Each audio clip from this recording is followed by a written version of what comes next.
ખેરાલુમાં પણ વહેલી સવારથી જ આકાશમાં કાળા ડિબાંગ વાદળો ઘેરાયા અને ખેરાલુ સાથે જ સતલાસણાના આકાશમાં જે વાદળો છવાતાની સાથે જ કમોસમી વરસાદ વરસવાનો શરૂ થયો। આકાશમાં આ વાદળો દેખાતાની સાથે જ ત્યાંના જે ખેડૂતો છે તે ચિંતાતુર બની ગયા।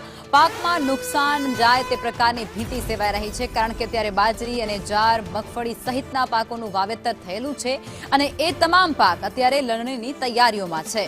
ત્યારે આ તૈયાર થયેલા પાકને નુકસાન થાય તે પ્રકારની ભીતિથી ખેડૂતો અત્યારે ચિંતાતુર બની ગયા છે।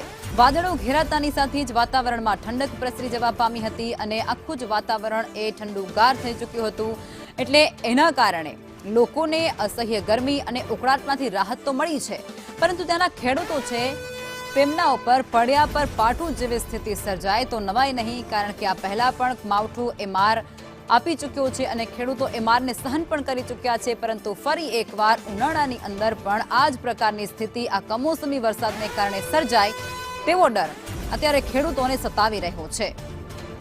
તો ખેરાલુમાં વહેલી સવારથી જ આકાશમાં કાળા વાદળો ઘેરાયા અને સતલાસણા સહિતના જે વિસ્તારો છે ત્યાં કમોસમી વરસાદ વરસ્યો હતો। આ કમોસમી વરસાદ વરસતાની સાથે જ અનેક વિસ્તારોમાં નુકસાનની ભીતિ પણ સેવાઈ રહી છે। ખાસ કરી જે પાક છે તેમાં નુકસાન જાય તેવી શક્યતા છે।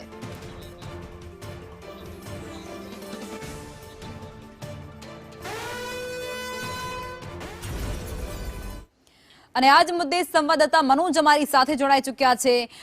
મનોજ, અત્યારે ખેરાલુ સહિતના જે વિસ્તારો છે ત્યાં પણ કમોસમી વરસાદ વરસ્યો છે અને એ કમોસમી વરસાદને લઈ અને ખેડૂતોમાં અત્યારે ખૂબ ચિંતા જોવા મળી રહી છે। કઈ પ્રકારની સ્થિતિ?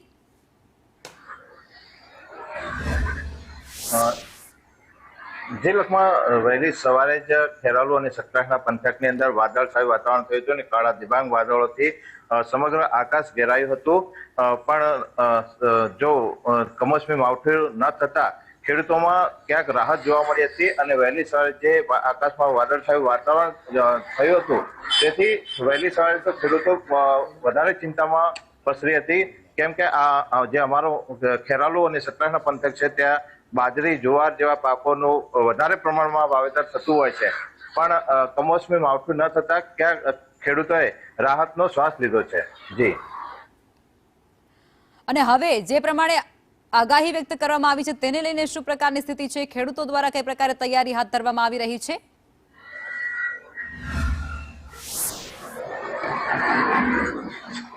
ખેડૂતો અત્યારે હાલમાં તો ખેડૂતો તૈયારી કરી રહ્યા છે, પણ ક્યાંક જે તૈયાર બાજરીનો પાક અહીંયા તૈયાર થઈ જવા પામે છે। જો માવઠું થાય તો ખેડૂતોને પારાવાર નુકસાન થવાની પણ પૂરેપૂરી શક્યતા જોવા મળી રહી છે। જી, આભાર મનોજ જોડાયા બદલ।